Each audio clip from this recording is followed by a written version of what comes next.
नमस्कार, आप देख रहे हैं 5 की बात। मैं हूं नगमा। भारत में G20 शिखर सम्मेलन आयोजित हो रहा है और भारत ने इसकी अध्यक्षता की है और 9 और 10 तारीख को ये शिखर सम्मेलन है, जिसके लिए भारत की राजधानी नई दिल्ली पूरी तरह से तैयार है, सज चुकी है और अब तमाम राष्ट्राध्यक्षों के आने का सिलसिला भी शुरू हो जाएगा। तो G20 समिट की मेजबानी के लिए मेहमानों का आने का सिलसिला शुरू हो रहा है और खास मेहमानों में अमेरिका के राष्ट्रपति जो बाइडेन हैं, जो कल दिल्ली पहुंच रहे हैं। राष्ट्रपति बनने के बाद जो बाइडेन का ये पहला भारत दौरा है। G20 बैठक में आने वाले राष्ट्राध्यक्षों के स्वागत का जिम्मा राज्य मंत्रियों को सौंपा गया है। एयरपोर्ट पर अमेरिकी राष्ट्रपति की अगवानी करने के लिए जाएंगे जनरल वीके सिंह। तो हम आपको एक एक करके दिखा रहे हैं कि कौन यहां पर किसका स्वागत या किसकी अगवानी करेगा। तमाम राज्य मंत्रियों को जिम्मा दिया गया है। तो जनरल वीके सिंह अमेरिकी राष्ट्रपति की अगवानी करेंगे एयरपोर्ट पे। इसके बाद देखते हैं कि ब्रिटेन के प्रधानमंत्री ऋषि सुनक का स्वागत कौन करेंगे। तो अश्विनी चौबे को यह जिम्मा दिया गया है कि वो ऋषि सुनक का स्वागत करें। फ्रांस के राष्ट्रपति इमैनुअल मैक्रों की अगवानी के लिए जाएंगी अनुप्रिया पटेल। जर्मनी के चांसलर ओलाफ शोल्ज के लिए जाएंगे भानु प्रताप सिंह वर्मा। कनाडा के प्रधानमंत्री जस्टिन ट्रूडो की स्वागत का जिम्मा राजीव चंद्रशेखर। चीन के प्रधानमंत्री ली चियांग को रिसीव करेंगे जनरल वीके सिंह। संयुक्त अरब अमीरात के crown Prince Mohammad bin Salman की अगवानी करेंगे नित्यानंद राय। ब्राजील के राष्ट्रपति की भी अगवानी करेंगे नित्यानंद राय। बांग्लादेश की प्रधानमंत्री का स्वागत करेंगी दर्शना जरदोश। तो राष्ट्रपति बाइडेन पहुंच रहे हैं और उसके लिए तमाम तैयारियां हो चुकी हैं। बायलैटरल बातचीत भी होगी, लेकिन पहले हम चलते हैं हमारे सहयोगी प्रशांत कुमार के पास। प्रशांत, तमाम राज्य मंत्रियों को जिम्मा दे दिया गया है कि कौन किसकी अगवानी करेगा। तमाम तरह की सुरक्षा, राजधानी का सजना, सभी तैयारियां जो हैं वो अपनी जगह पर हैं, समय पर चल रही हैं। ऋषि सुनक की तरफ से काफ़ी तारीफ भी की गई है भारत की। तो जब मेहमानों का आने का सिलसिला शुरू हो रहा है, इसके बारे में और क्या जानकारी आप हमें दे पाएंगे? कौन कब आ रहा है, किस तरह की तैयारी है? जी देखिए, सबसे पहले मेहमान आपको याद होगा नाइजीरिया के जो राष्ट्रपति हैं, वहाँ के कमांडर इन चीफ भी हैं, वो पहुँच चुके हैं परसों ही रात को और उनकी अगवानी की थी स्वास्थ्य राज्य मंत्री हैं SP सिंह बघेल, आपको याद होगा। और उसके बाद आज प्रमुख रूप से आज शाम से मेहमानों के आने का सिलसिला शुरू हो रहा है और ज़्यादातर मेहमान कल आएंगे। कल दिन भर उनकी वो दिल्ली पहुँचते रहेंगे और जिन पर प्रमुख रूप से नज़र रहेगी अमेरिका के राष्ट्रपति जो बाइडेन, वो शाम को पहुंचेंगे। ऋषि सुनक कल पहुंचेंगे। इसके अलावा बांग्लादेश के प्रधानमंत्री और तमाम जो राष्ट्राध्यक्ष हैं या अपने अपने देश के प्रतिनिधि हैं, वो मुख्य रूप से कल पहुंचेंगे। आपने कई लोगों का नाम लिया और वो किन किन लोगों को रिसीव करने जाएंगे। इसके अलावा वैसे आमतौर पर मैं ये भी बता दूं नगमा कि राज्य मंत्रियों को ये जिम्मा सौंपा जाता है जब भी राष्ट्राध्यक्ष या अपने देश के प्रतिनिधि आते हैं, लेकिन चूंकि G20 का आयोजन एक विशेष आयोजन है, इसलिए उन सभी मंत्रियों को चुन चुन कर वहाँ पर लगाया गया है। और मैं जो आपने नाम लिया उनमें जो विदाई होगी उसके लिए भी जिम्मेदारी सौंप दी गई है सभी मंत्रियों को। आपको याद होगा कल प्रधानमंत्री ने जो मंत्रिपरिषद की बैठक ली थी, उसमें सभी मंत्रियों से कहा गया था कि जिनको जिम्मेदारी दी जा रही है ऐसे कामों के लिए, वो सजग रहें, वो पंक्चुअल रहें, वो VVI कल्चर का ख्याल नहीं रखें, क्योंकि कई जगह उनकी जो प्राथमिकता है वो मेहमानों की सुविधा उसको देखते वो होनी चाहिए, न कि अपने VVIP कल्चर की। और साथ ही उनको कहा गया था कि G20 से जुड़ा हुआ जो मोबाइल ऐप है वो ज़रूर डाउनलोड करें। और मैं आपको बता सकता हूं कि जिन भी मंत्रियों को ये जिम्मेदारी दी गई है कल उनको रिसीव करने की या विदाई करने की, उन सब ने, मैंने 3-4 मंत्रियों से बात की है, उन सब ने अपने मोबाइल में G20 मोबाइल ऐप डाउनलोड कर लिया है। और उसकी कई खूबियाँ कल जब प्रेजेंटेशन दिया जा रहा था G20 पर, विदेश सचिव दे रहे थे, उसमें बताई गई थी कि उस मोबाइल ऐप में क्या क्या खूबियां हैं उसमें सारी चीज़ें G20 के बारे में तो दी ही गई हैं। खासकर जो नॉन इंग्लिश स्पीकिंग देश से जो राष्ट्राध्यक्ष आएंगे या जो प्रतिनिधि आएंगे उनमें उन भाषाओं में ट्रांसलेशन की भी सुविधा है। तो सारे मंत्रियों को कहा गया है कि G20 जो मोबाइल ऐप है वो ज़रूर डाउनलोड करें। सबने डाउनलोड कर भी लिया है और उनको अब कहा गया है तैयार रहने के लिए। 3-4 दिनों तक उनको सबको दिल्ली में रहना है, क्योंकि अभी जो जिम्मेदारी सौंपी गई है उसके अलावा समय समय पर हो सकता है उनको और भी जो एडिशनल जिम्मेदारी है वो सौंपी जाए। इसलिए सबको कहा गया है कि इस वक्त वो अगले 3-4 दिनों तक वो दिल्ली में रहें। और जैसा आपने कहा तैयारी पूरी हो चुकी है और धीरे धीरे अब जब मेहमान पहुंचने लगेंगे तब जो यहाँ पर दिल्ली को सजाया गया, एक तरह से पूरी तैयारी की गई है, उसकी छटा आपको देखने को मिलेगी।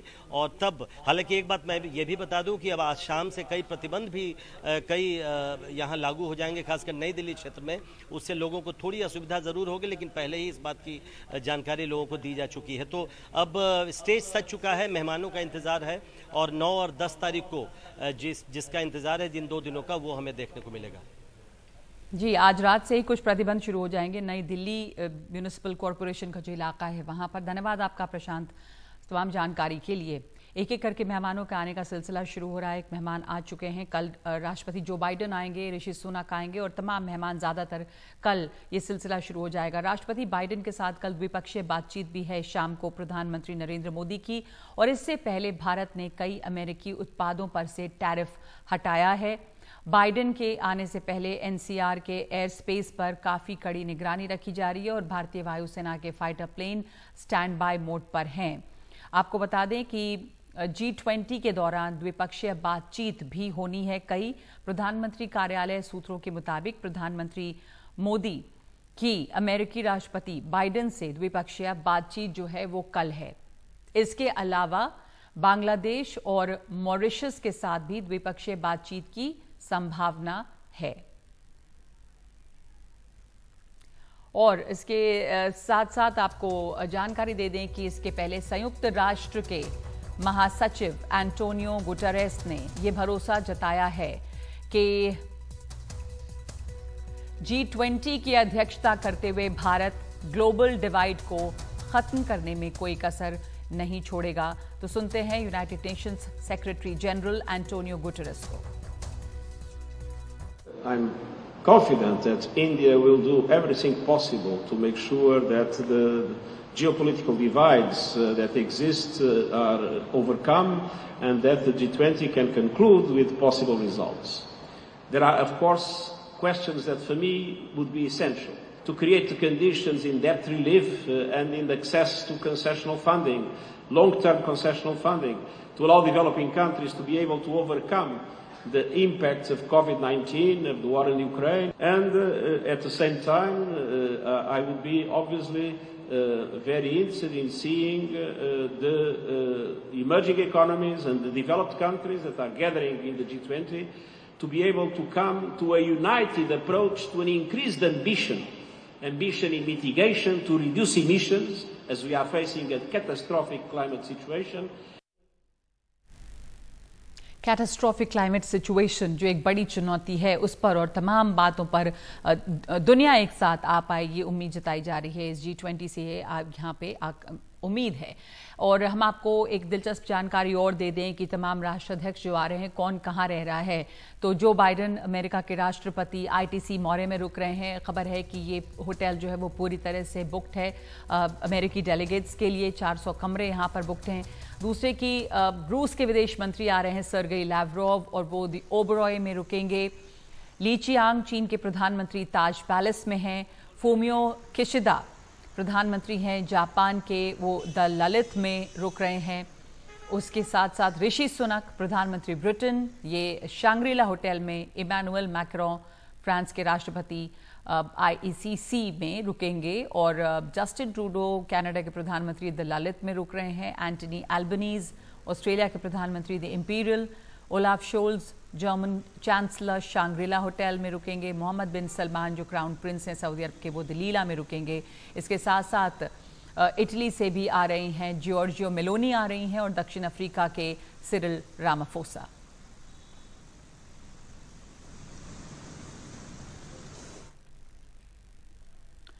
दिल्ली में G20 शिखर सम्मेलन के लिए जबरदस्त सुरक्षा इंतजाम किए गए हैं। दिल्ली के चप्पे चप्पे पर नजर रखी जा रही है। हजारों जवान दिल्ली की सड़कों पर तैनात हैं। लगातार ड्रोन से निगरानी की जा रही है। दिल्ली पुलिस और सुरक्षा बल मॉक ड्रिल में भी जुटे हैं। दिल्ली पुलिस के जवानों ने टीयर गैस रिहर्सल की है। G20 समिट की सुरक्षा के लिए सेना भी लगाई गई है। सेना का बम निरोधी दस्ता सक्रिय रहेगा। विस्फोटक पकड़ने वाली डॉग यूनिट भी तैयार है। इसके अलावा सेना का काउंटर ड्रोन सिस्टम भी अपना काम करता रहेगा।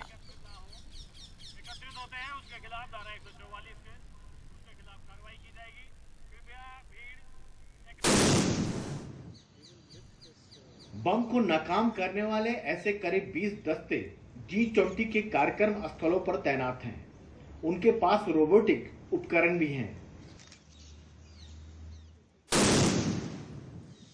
इनके साथ प्रशिक्षित डॉग भी हैं जो आईईडी सूंघ सकते हैं।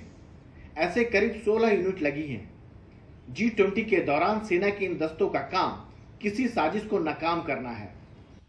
सर, हमारे पास इनफैक्ट आईडी के सभी इक्विपमेंट्स हैं जो एडवांस टेक्नोलॉजी से लेस हैं, और जो ईडी डॉग्स हैं दे आर वेरी क्वालिफाइड। ये कोई भी सस्पेक्टेड एक्सप्लोजिव, अगर प्रेजेंस ऑफ एक्सप्लोजिव जो है उसको वो किसी भी परिस्थिति में वो डिटेक्ट कर सकती है। बम निरोधक दस्ते और डॉग यूनिट के अलावा सेना का ड्रोन निरोधी सिस्टम भी तैनात है। इसमें लगे उपकरण G20 आयोजन स्थल पर किसी हवाई हमले का अंदेशा खत्म करने वाले हैं। थल सेना की एयर डिफेंस गन भी तैनात है। इस मीटिंग के प्रोटेक्शन के लिए हवाई जहाज और ड्रोन्स और स्पेस से कोई भी किस्म का हमला या ग्राउंड की तरफ से कोई भी हमला के खिलाफ बहुत जबरदस्त सिस्टम अपनाया गया है जो हमारा फौज ने अख्तियार कर रखा है। इसके अलावा दिल्ली के 4 बड़े अस्पतालों में सेना की मेडिकल टीम 24 घंटे तैनात रहेगी ताकि इमरजेंसी के दौरान लोगों की मदद की जा सके। साथ ही सेना ने दिल्ली पुलिस को ऐसे वाहन भी दिए हैं जो किसी जाम या गाड़ी बिगड़ने के हालात में मददगार हो सके। कुल मिलाकर करीब 3000 सैन्यकर्मी G20 की सुरक्षा में लगे हुए हैं। पुराना मुहावरा है कि परिंदा भी पर नहीं मार सकता, लेकिन दिल्ली को जिस तरह से एक दुर्ग में बदल दिया है उसे यही मुहावरा याद आता है। जाहिर है ऐसे अहम मौके पर सेना कैसे दूर रह सकती थी। नई दिल्ली से राजीव रंजन, NDTV इंडिया। और G20 की बैठक के दौरान क्रिप्टो एसेट को लेकर भी आम राय से एक फ्रेमवर्क या टेम्पलेट बन सकता है। इस फ्रेमवर्क में वित्तीय या नियमन से जुड़े जोखिम से बचने के निर्देश होंगे। सूत्रों के मुताबिक भारत ने क्रिप्टो एसेट से जुड़े वित्तीय और नियमन संबंधी नतीजों को लेकर एक प्रेसिडेंशियल नोट तैयार किया है। इसे ग्लोबल नेताओं को दिया जाएगा ताकि वो ऐसी ग्लोबल करेंसी पर विचार कर सकें। क्रिप्टो के कायदों के लिए बिल्डिंग ब्लॉक पर चर्चा होगी। क्रिप्टो करेंसी पर पेपर पर भी चर्चा संभव है। राष्ट्रों और नियामकों को खाका देने के लिए पेपर है। क्रिप्टो करेंसी पर आम राय चाहता है भारत। क्रिप्टो करेंसी पर अध्यक्षीय नोट तैयार किया गया है। नोट में IMF, FSB रिपोर्ट का सार भी है।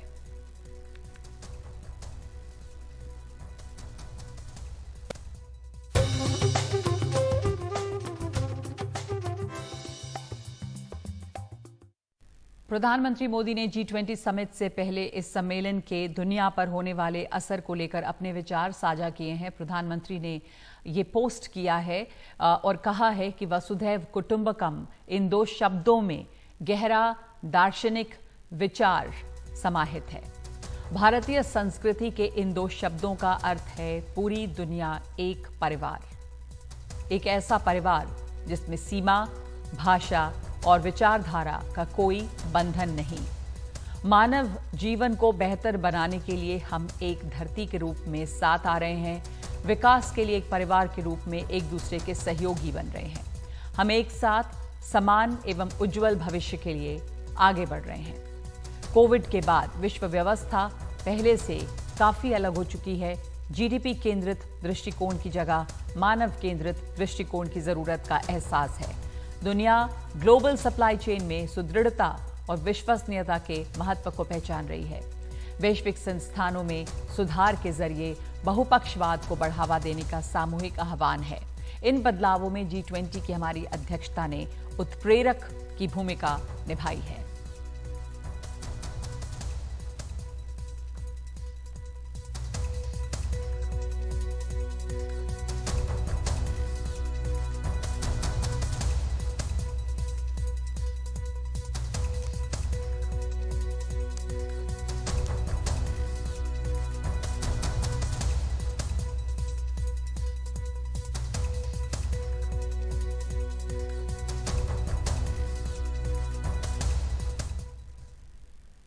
और अब चलते हैं हमारे सहयोगी मारिया शकील के पास, जिनके साथ मौजूद हैं इस समय मीनाक्षी लेखी। मारिया।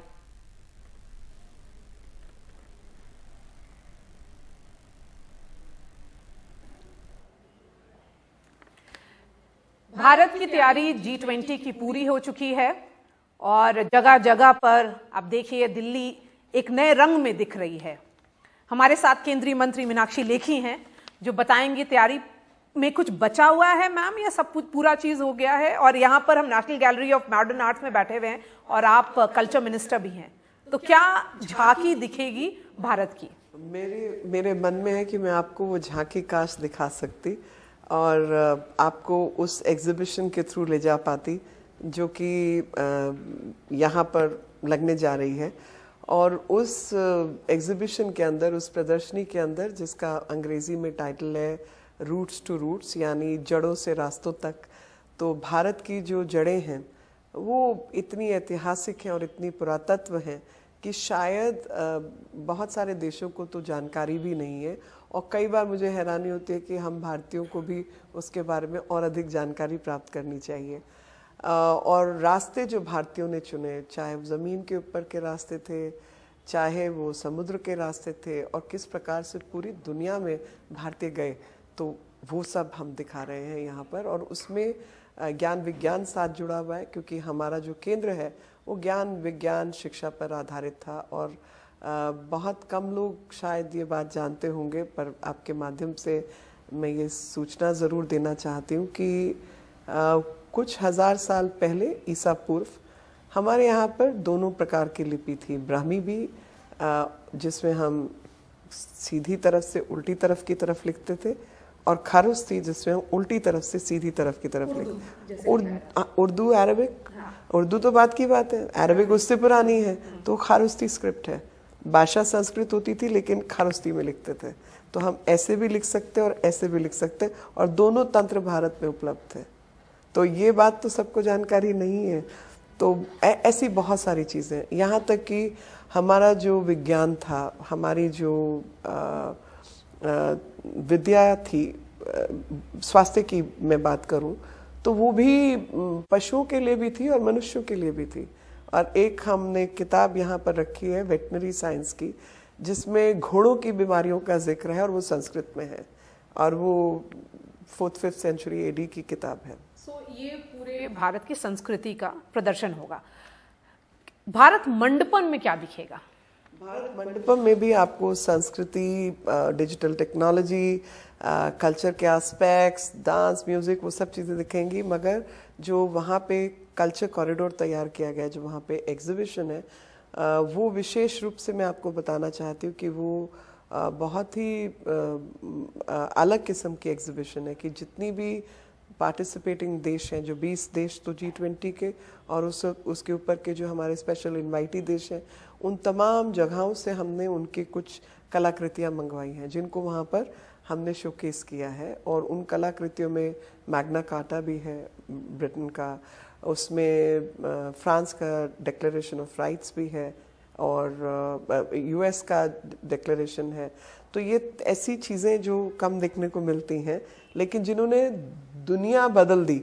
और उसमें से कोरिया का पहला चुनाव जब हुआ, वो डॉक्यूमेंट है।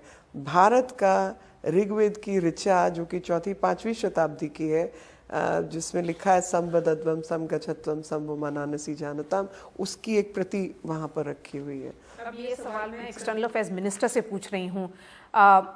भारत की इस प्रेसिडेंसी का सबसे बड़ा टेक अवे शायद ये होगा कि अफ्रीकन यूनियन को G20 में शामिल किया जाएगा? किस तरह का रिस्पांस मिला है जब प्रधानमंत्री ने जो चिट्ठी लिखा था उस? देखिए, प्रधानमंत्री जी का जो नेतृत्व है, जिसको हम ग्लोबल लीडरशिप के रूप में आज पूरा विश्व मान रहा है, उसके पीछे उनके विचार और लीडिंग फ्रॉम द फ्रंट वाली बात है। तो ये विचार उनके मन में कहीं ना कहीं चल रहा होगा और इसी कारण से उन्होंने ग्लोबल साउथ के जितने नेतृत्व है, यानी 120-128 देश उसमें शामिल हैं, उनकी आवाज़ कोई सुनने वाला ही नहीं था, कोई बोलने वाला नहीं था, क्योंकि जो G20 का ग्रुप है वो सबसे अधिक ताकतवर आर्थिक नीति के तरफ से सबसे ताकतवर ग्रुप है, जो 85% के आसपास दुनिया की अर्थव्यवस्था GDP उनके हाथ में है। 75% के आसपास ग्लोबल ट्रेड, सामान लाना ले जाना बेचना, ये सब 75% दुनिया का इन 20 देशों के हाथ में है और 60% के आसपास की जनसंख्या यहाँ पर है।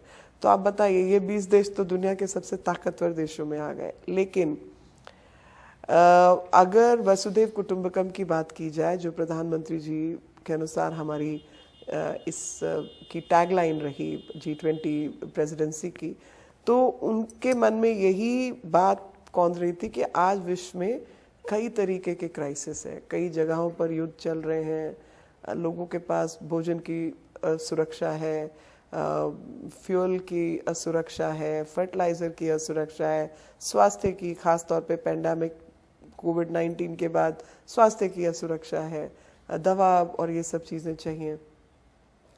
तो इन सब चीज़ों से विश्व कैसे उभरेगा? और अगर हम सोचें कि मैं अपने देश को बचा के रख लूँ, बाकी सब गए भाड़ में, तो ऐसा नहीं संभव होता, क्योंकि सारी ग्लोबल सप्लाई चेन्स एक दूसरे से जुड़ी हुई हैं। तो दवा भी बनानी है तो उसका कुछ सामान कहीं और से आना होगा। तो क्या बाकी सब देश भारत के साथ हैं इस मुद्दे पर? तो ये मैं आपको ये ग्लोबल साउथ का विषय इसलिए समझाना चाह रही थी और आपके माध्यम से सबको बताना चाह रही थी कि खाली अफ्रीकन यूनियन की बात नहीं है। तो जिनके पास पैसा है वो पैसा कहाँ लगाएं कि उस पैसे का अधिक से अधिक उनको रिटर्न मिल सके, और जिन लोगों को पैसे की ज़रूरत है उनके यहाँ पे सही इस्तेमाल पैसे का हो सके। इंफ्रास्ट्रक्चर डेवलपमेंट है, माइनिंग है, स्किलिंग है, ट्रेनिंग है, रिसोर्स मैनेजमेंट है। तो अफ्रीका के देश हो या ग्लोबल साउथ के अन्य देश हो, रिसोर्सेज तो इन्हीं देशों के पास हैं, चाहे वो मानव रिसोर्स हो, ह्यूमन रिसोर्स के रूप में देखें, या आप उसको नेचुरल रिसोर्स के मिनरल्स, मेटल्स, ये सब देखें, तभी इन्हीं के पास है। तो उन दोनों का जब तक आप सही समन्वय बिठाकर प्रयोग नहीं करेंगे, और जिसमें माल मुद्रा पैसा ग्लोबल नॉर्थ के पास है, तो तीनों चीज़ों को इकट्ठा लाना होगा। और इसलिए प्रधानमंत्री जी ने अफ्रीकन यूनियन को ऑफिशियली मेंबर बनाया और साथ में ग्लोबल साउथ के जितने विषय थे उन सबको लगातार इन विषयों के साथ जोड़ते हुए हर जगह उस पर्सपेक्टिव को सामने रखा। ग्लोबल साउथ की आपने बात की, और ये अफ्रीकन यूनियन का इंक्लूजन और एक्सपेंशन ऑफ G20 शायद सबसे बड़ा टेक अवे होगा भारत के लिए। UPI की चर्चा की जाए और डिजिटल इन्वेस्टमेंट एंड इंफ्रास्ट्रक्चर, जो भारत ने एक टेम्पलेट दिया है पूरे देश को और उसके साथ साथ पूरी दुनिया को, और उसके साथ साथ ये G20 कंट्रीज को, तो क्या कोई टाइमलाइन पे ये टेम्पलेट शेयर किया जाएगा? जी, इंडिया स्टैक करके जो हमने अपना इंफ्रास्ट्रक्चर डेवलप किया है डिजिटाइजेशन का, और लगातार जिन देशों के भी मंत्रियों से या अन्य लोगों से हमारी बात होती है, तो ये जिक्र होता है और लोग उसके बारे में जानकारी प्राप्त करना चाहते हैं, UPI से जुड़ना चाहते हैं और उस तरीके का इंफ्रास्ट्रक्चर अपने यहाँ क्रिएट करना चाहते हैं। और इसकी जो सक्सेस स्टोरी है वो सही मायने में भारत की एक इंक्लूजन की सक्सेस स्टोरी है। पिछले 9 सालों में जिस तरीके की तरक्की भारत ने की, इंफ्रास्ट्रक्चर, इंटरनेट से लेकर 5G रोल आउट तक की जो तैयारी हमने की, और उसके माध्यम से इंक्लूजन हमने किया, और कई जगहों पर बिना इंटरनेट के आप ट्रांजैक्शंस कर सकते अपने केवल फ़ोन के माध्यम से, फ़ोन पे।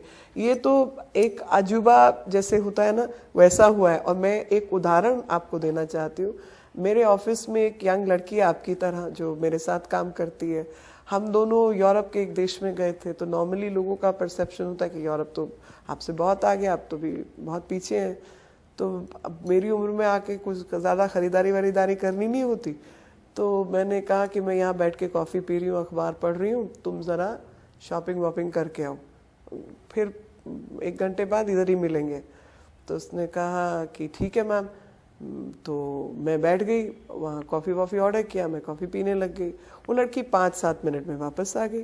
तो मैं कह रही भाई क्या हुआ? पैसे नहीं ले रही। हाँ, वो कहती है कि मैम इधर तो वो क्रेडिट कार्ड मांगते हैं, तो अभी क्रेडिट कार्ड में लाई नहीं हूँ, मैं तो फोन की आदत है, हम तो स्कैनिंग जो करने लगे हम लोग सब।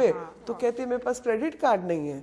तो और मेरा क्रेडिट कार्ड में क्योंकि वो ओटीपी का चक्कर है, तो ये वाले फोन पे ओटीपी नहीं चलेगा। मैं तो मतलब शॉपिंग वॉपिंग हुए हमारी। तो कहती है और ये तो क्रेडिट कार्ड मांगते हैं और इनके यहाँ तो सिस्टम बिल्कुल फर्क है। तो मैं हंसने लगी। तो मैंने कहा भाई ये कहानी तो बताने जैसी है। मैम कितना होपफुल है भारत के एक जॉइंट स्टेटमेंट इशू हो जाएगा, क्योंकि भारत को जब ये प्रेसिडेंसी मिली तो बहुत ही डिफिकल्ट और चैलेंजिंग टाइम्स में मिली है। रशिया यूक्रेन वॉर हो रहा है, युद्ध के बैकग्राउंड है, कोविड-19 का पैंडेमिक है। देखिए चैलेंजेस तो रहेंगे, किसी भी वक्त को अगर हम सोचें कि ये सबसे अधिक सुखमय समय होने वाला है, वक्त होने वाला है, ऐसा नहीं होता, कहीं नहीं होता। लेकिन हाँ इतना ज़रूर है कि जो तरीका निकाला गया है वो तरीका है कि एक चेयर समरी होती है जिसके अंदर जिसने जो कुछ बोलना है वो सब रिकॉर्ड होगा, तो वो चेयर समरी होगी। क्योंकि बायलेटरल और मल्टीलेटरल फोरास जितने भी होते हैं, मल्टीलेटरल फोरास में सब कुछ जो कॉमन तय होता है वही केवल आता है, सबको अग्री करना होता है। तो और उस अग्रीमेंट के ऊपर जो है केवल वही कागज सामने आते हैं, तो उसको हम आउटकम डॉक्यूमेंट कहते हैं। तो इस तरीके से ये काम किया जाएगा। आखिरी सवाल मेरा आपसे, शी जिनपिंग और व्लादिमीर पुतिन का नहीं आना भारत किस तरह से देख रही है? किसी भी तरीके से नहीं, कोई फर्क नहीं पड़ता, क्योंकि दोनों देश किसी और लेवल पे रिप्रेजेंट हो रहे हैं। रूस के केस के अंदर व्लादिमीर पुतिन का नहीं आना, लेकिन लावरोव जो उनके फॉरेन मिनिस्टर हैं वो आ रहे हैं। अब जी नहीं आ रहे तो ली आ रहे हैं। तो ये किसी भी देश की मंशा होती है कि वो किस लेवल पे अपने आप को रिप्रेजेंट करना चाहता है, लेकिन उस देश का पक्ष किसी ना किसी लेवल पे सामने आ रहा है और ये सब नेगोशिएशंस और बाकी चीज़ें वो पहले हो चुकी होती है। तो इसके ऊपर कुछ बहुत अंतर नहीं पड़ता। मतलब आते तो स्वागत है, नहीं आते तो कोई फर्क नहीं पड़ता, क्योंकि भारत क्या है, भारत की अध्यक्षता क्या है और भारत की प्रेसिडेंसी क्या करने जा रही है, ग्लोबल साउथ की बात करने जा रही है, अफ्रीकन यूनियन को शामिल किया जा रहा है, क्रिप्टो करेंसी पे बात हो रही है, MDBs के बारे में बात हो रही है। तो ये सब चीज़ें तो चलेंगी ना, तो वो आउटकम ज़्यादा महत्वपूर्ण है। कोई आने या किसी और के आने से कुछ बहुत अंतर नहीं पड़ता। मीनाक्षी लेखी जी, हमसे बात करने के लिए, NDTV के दर्शकों से बात करने के लिए बहुत बहुत शुक्रिया।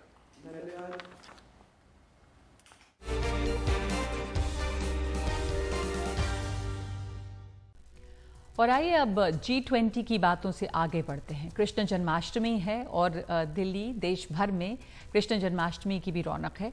तो दिखाते हैं आपको कुछ तस्वीरें वहाँ की भी। देश भर में श्री कृष्ण जन्मोत्सव की धूम है। कान्हा के भक्त भक्ति में डूबे हैं।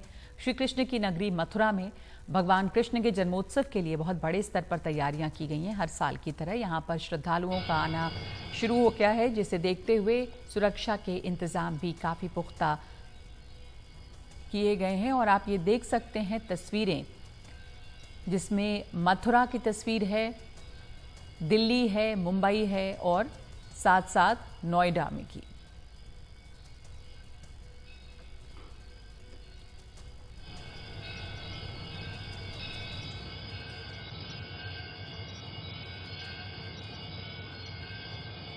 शाहरुख खान की फिल्म जवान रिलीज हो गई है और फिल्म का क्रेज इस कदर है कि मुंबई के गेयटी गैलेक्सी के इतिहास में पहली बार सुबह 6 बजे का शो रखा गया।